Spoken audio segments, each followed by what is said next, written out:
So picture this. The Zilani Confederacy had been the neighborhood bullies for 300 years. These guys didn't just conquer worlds. They made examples of them, strip-mined entire planets, enslaved whole species, the works. Real charming bunch. But let me paint you the full picture here.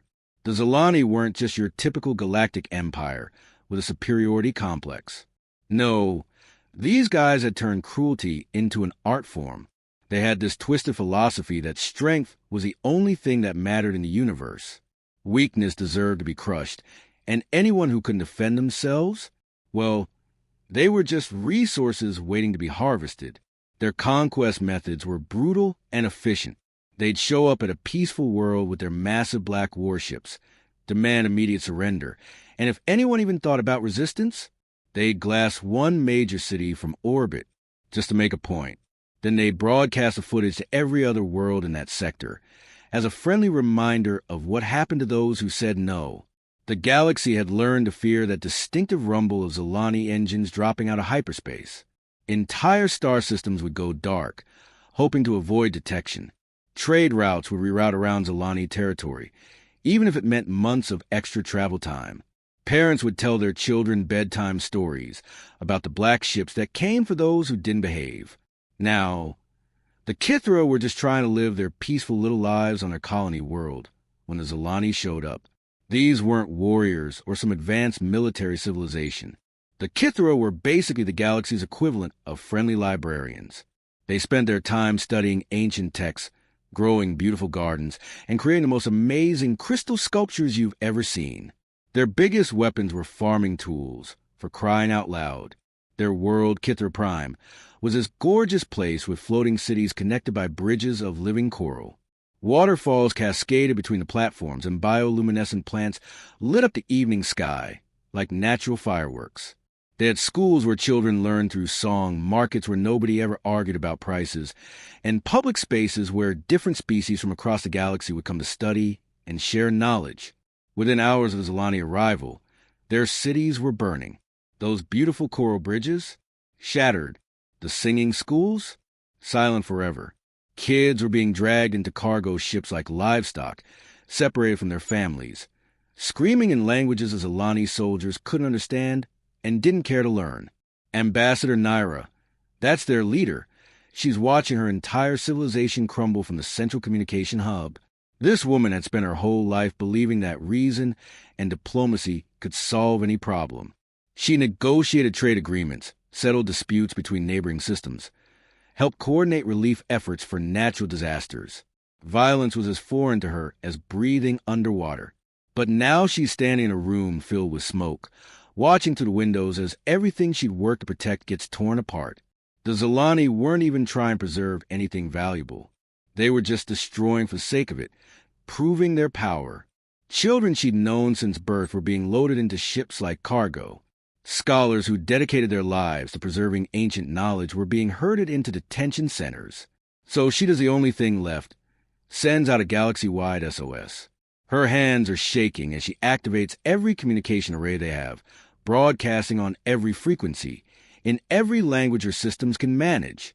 To anyone listening, her voice is breaking. You can hear the explosions in the background, fires crackling, the distant screams of her people.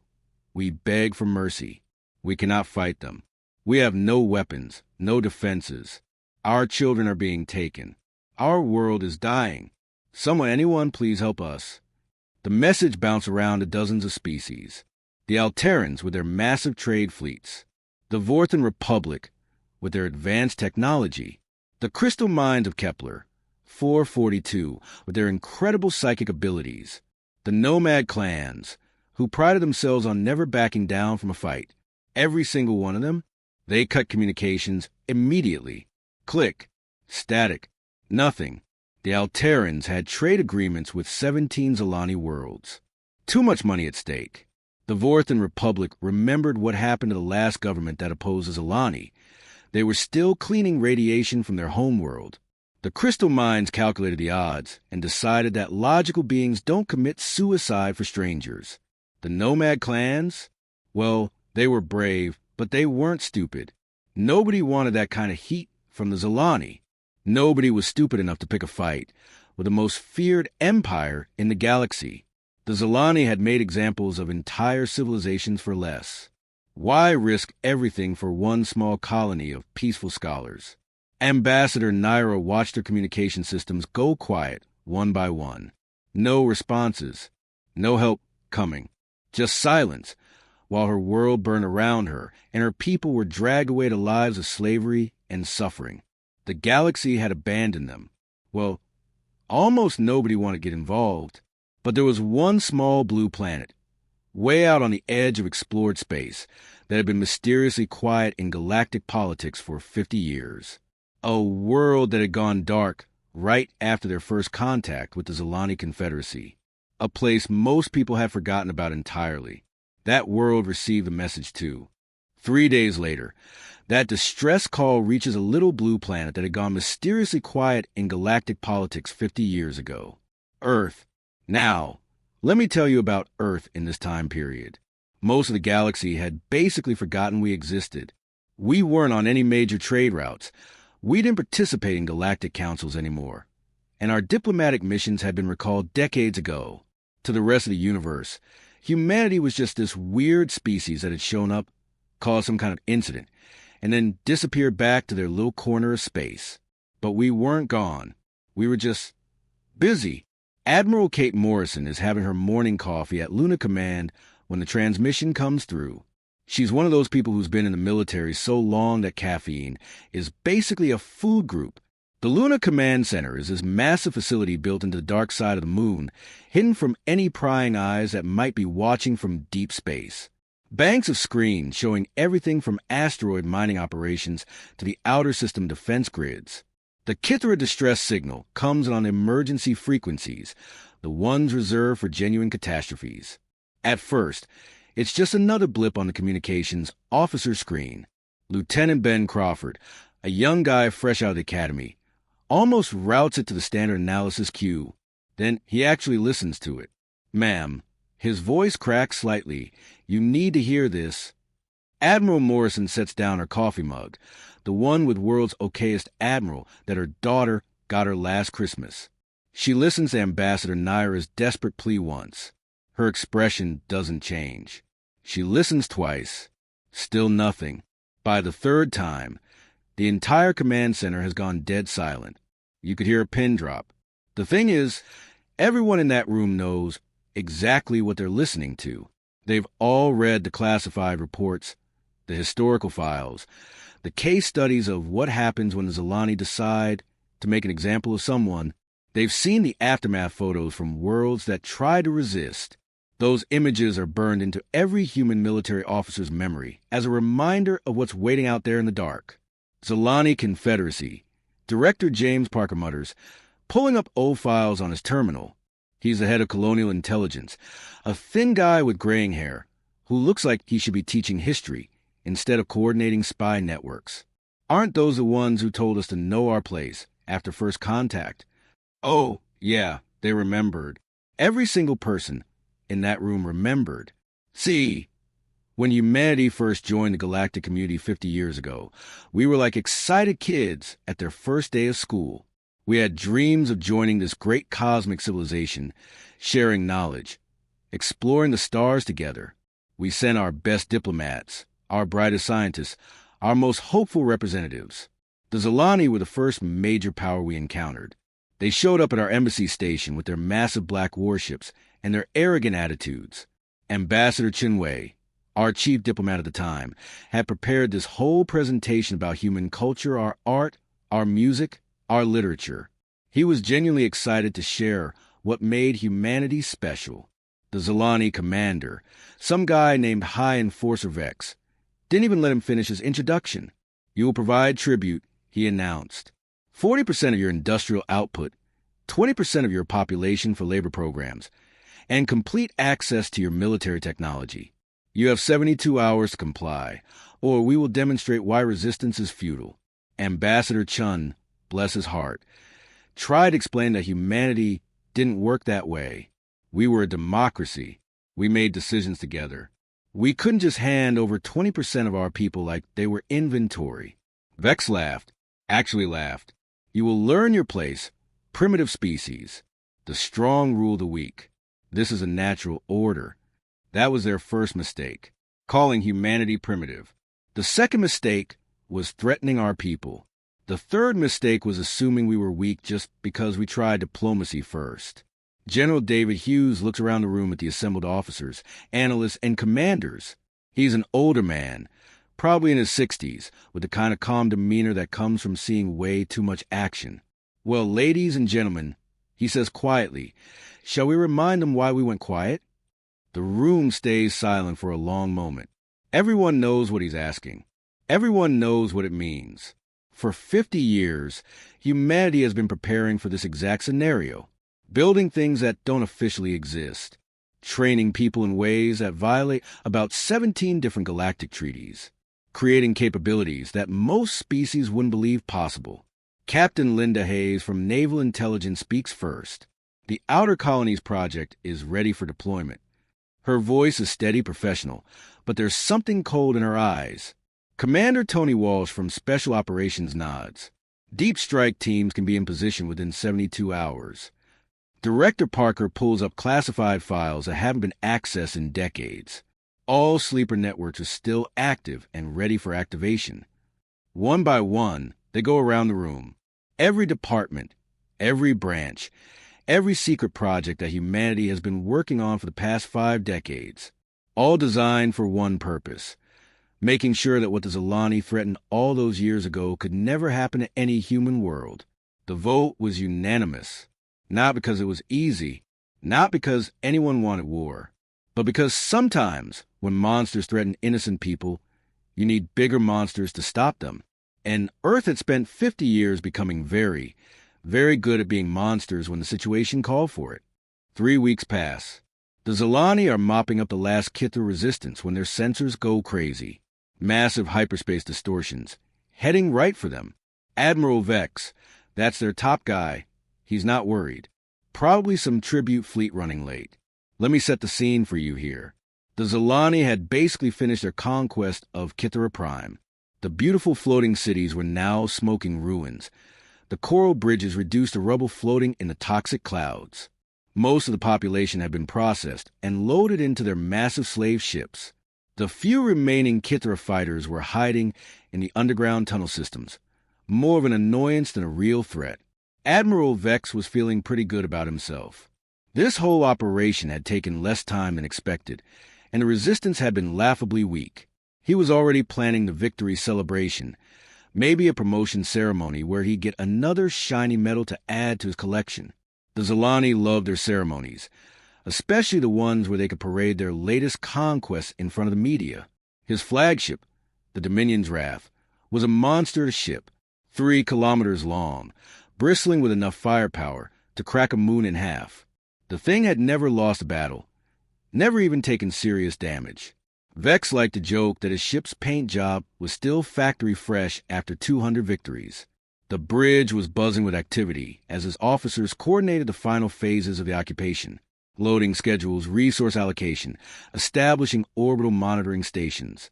Standard procedure for a successful conquest. His sensor operator, a young lieutenant eager to impress, was the first to notice the anomalies. Sir, I'm reading massive hyperspace distortions on the edge of the system. Multiple contacts, incoming fast. Vex barely looked up from his reports. Probably some tribute fleet running late. The Vorthan Republic owes us a shipment this month. He was more interested in the preliminary resource surveys from the planet below. The Kithra had some interesting crystal formations that would fetch good prices on the black market. But the sensor readings kept getting stronger. Bigger. Whatever was coming, it was huge. The lieutenant's voice got a little higher, a little more urgent. Sir, these readings, they don't match any known ship configurations. The mass signatures are off the charts. That got Vex's attention. He'd been fighting for 3 decades and had seen every type of ship the galaxy had to offer. Massive cargo haulers, sleek diplomatic vessels, even the legendary war barges of the extinct Titan Empire. Nothing surprised him anymore. Then the human ships drop out of hyperspace. The bridge went dead silent. Every officer, every technician, Every maintenance worker stopped what they were doing and stared at the tactical displays, because what they were seeing shouldn't exist. These aren't the little patrol boats most species fly around in. These are dreadnoughts, massive, predatory-looking things that seem to absorb light rather than reflect it. The hulls are this matte black that makes them look like holes punched through space itself. No running lights, no identification markings, no decorative elements. Just pure, functional death machines. The ships moved wrong, too.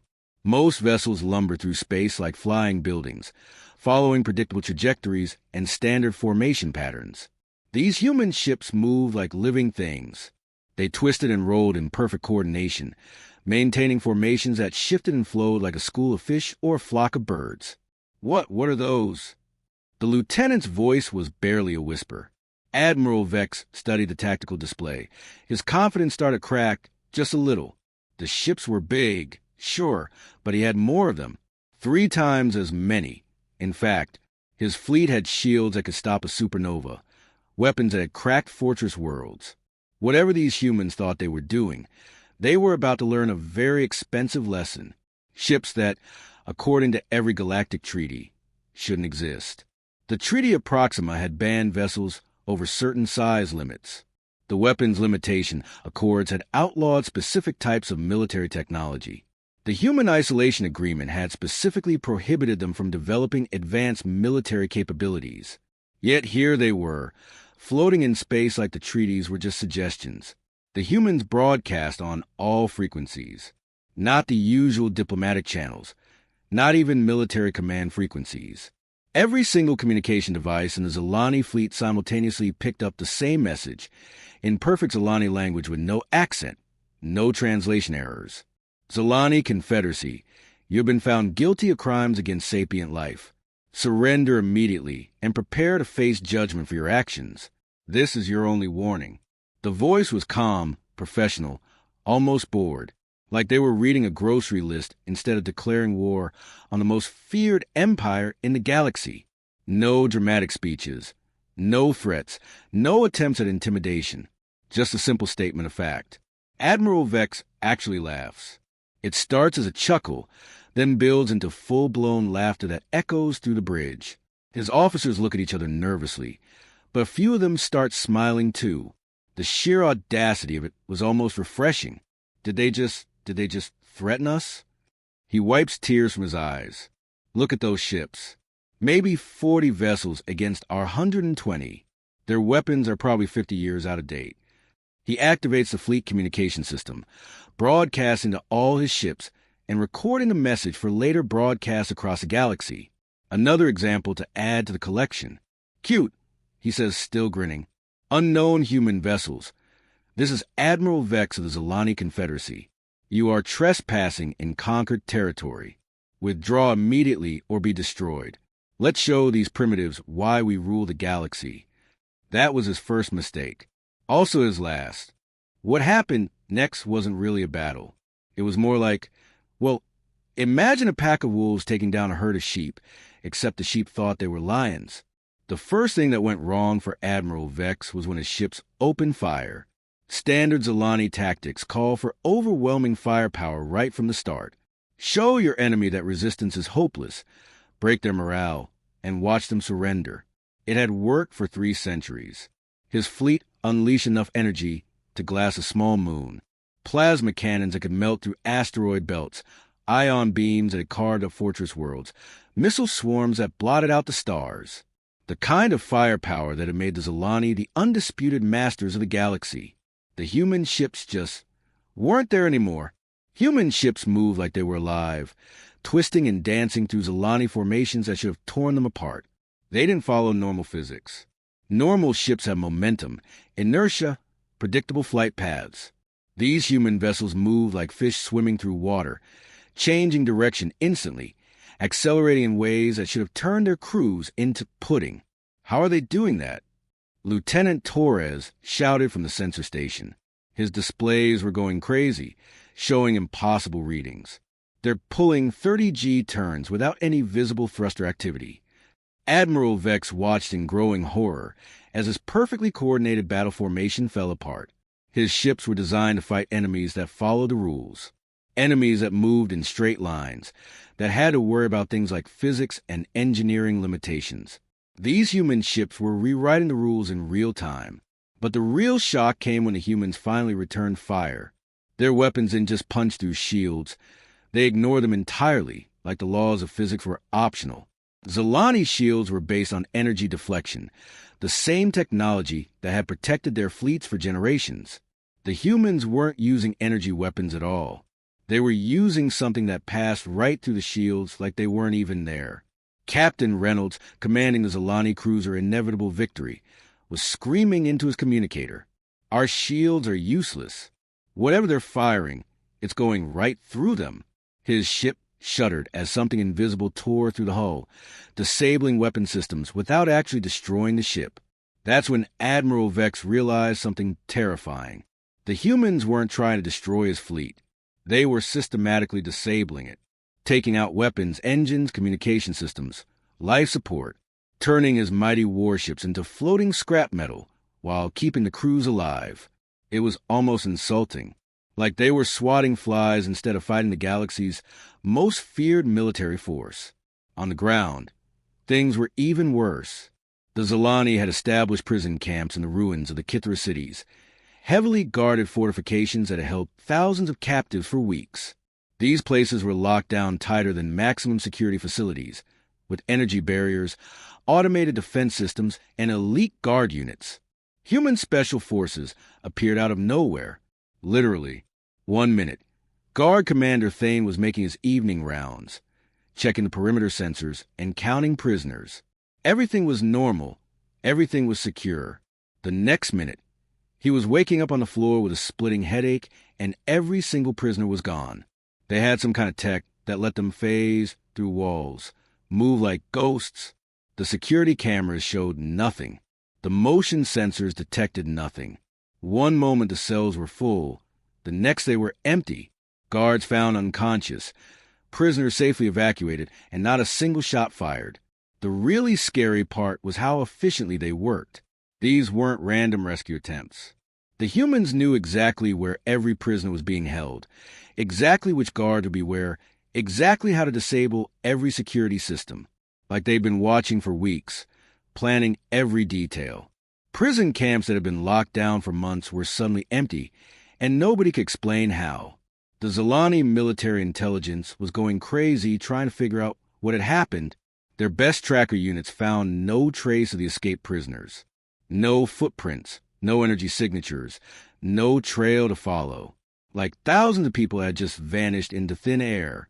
Colonel Briggs, the human ground commander, was coordinating rescue operations from a mobile command post that technically shouldn't exist. His teams were moving through Zilani-controlled territory like it was their own backyard, appearing where they needed to be, accomplishing their missions, and disappearing before anyone could respond. Back in space, Admiral Vex was watching his unstoppable fleet get systematically dismantled. Ship after ship going dark, their weapons offline, their engines dead. His flagship was the last one still capable of fighting, and even that was running on backup power. He finally understood why there were whispers in the darkest corners of space about the monsters from Sol. Why entire species would rather surrender than face whatever Earth had become. Why humanity had gone quiet 50 years ago after their first encounter with the Zilani. They hadn't been hiding. They hadn't been scared. They'd been preparing. For 50 years, while the galaxy forgot about them, humans had been building something new, something that didn't follow the old rules, didn't respect the old limitations. They'd taken the Zilani threat seriously and spent half a century making sure they could handle it when the time came. Admiral Vex, sitting in his dying flagship, finally realized the truth. Humanity hadn't disappeared from galactic politics because they were weak. They'd disappeared because they were getting ready to become something the galaxy had never seen before. When the smoke cleared, something beautiful happened. These same human soldiers who had just unleashed hell on the Zilani, they were kneeling next to Kithra children, offering food with gentle hands. Medics worked around the clock, treating wounds that weren't even human. Picture this scene for a moment. The Kithra had just witnessed the most terrifying display of military power in galactic history. They'd seen human ships tear through the unstoppable Zilani fleet like it was made of paper. They watched these mysterious soldiers appear from nowhere and vanish like ghosts. These people had every reason to be absolutely terrified of what humans might do next. Instead, they saw something that would be talked about for generations. Sergeant Kelly Murphy, still in her combat armor that was smoking from the battle, was sitting on a pile of rubble with a Kithra child who couldn't have been more than 5 years old. The kid was crying, scared out of his mind, covered in dust and small cuts from the bombardment. Kelly had taken off her helmet, revealing a kind face with tired eyes, and was gently cleaning the child's wounds with her medical kit. "Hey there, little guy," she said softly, even though the kid probably couldn't understand English. "You're safe now. Nobody's going to hurt you anymore." She pulled out a ration bar from her pack, broke it in half, and offered it to the child. Not the fancy military nutrition stuff, but one of those chocolate bars that soldiers always carry for emergencies. The kid looked at it suspiciously, then at her face, then tentatively took a small bite. His eyes went wide with surprise. Apparently, humans made pretty good chocolate. All across the ruins of the Kithra cities, similar scenes were playing out. Human medics who had trained for decades in alien biology were working around the clock, treating wounds that weren't even human. Combat engineers were using their equipment to clear rubble and rescue survivors. Supply officers were distributing food, water, and medical supplies from the human ships. These weren't orders from command. Nobody had told them to help. This was just what humans did when they saw people suffering. Dr. Patricia Holmes, the chief medical officer from a human hospital ship, Nightingale, had set up a field hospital in what used to be Kithra Prime's main plaza. She'd been working for 18 hours straight, treating everything from radiation sickness to crush injuries. Her scrubs were stained, her hair was a mess, and she looked like she was about to collapse from exhaustion. But she kept going, because there were still people who needed help. "Ma'am," one of her assistants said, "you need to rest. We can handle things for a while." Dr. Holmes looked around at the dozens of Kithra survivors still waiting for treatment. "Not until everyone's taken care of," she said, washing her hands and moving to the next patient. Colonel Brian Turner, still wearing armor scorched from battle, found Ambassador Naira in the ruins of her city. She was sitting in what used to be her office, staring at the broken crystal sculptures that had once been her pride and joy. Her diplomatic robes were torn and dirty, her usual composed demeanor shattered by everything she'd witnessed. She looked up at him, this terrifying figure who had just saved her people, expecting maybe demands for tribute or negotiation for territory or some kind of prize for the rescue. That's how the galaxy worked. Nobody did anything for free, especially not military interventions.